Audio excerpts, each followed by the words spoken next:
Telugu audio Bible ద్వితీయోపదేశకాండము 34వ అధ్యాయము.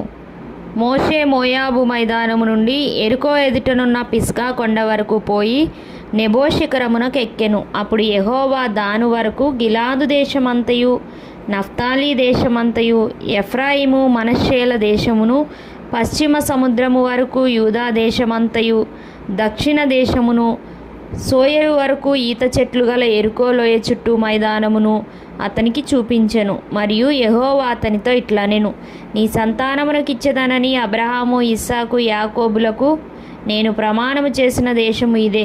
కన్నులారా నిన్ను దాన్ని చూడనిచ్చి తిని గాని నీవు నది దాటి అక్కడికి వెళ్ళకూడదు.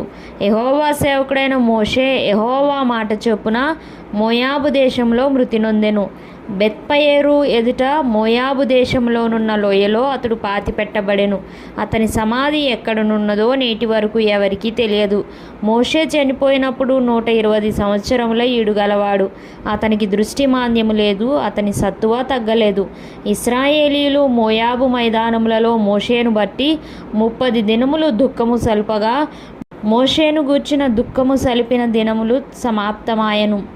మోషే తన చేతులను నూను కుమారుడైన యెహోషువ మీద ఉంచి ఉండెను గనుక అతడు జ్ఞానాత్మ పూర్ణుడాయను. కాబట్టి ఇశ్రాయేలీయులు అతని మాట విని యెహోవా మోషేకు ఆజ్ఞాపించినట్లు చేసిరి.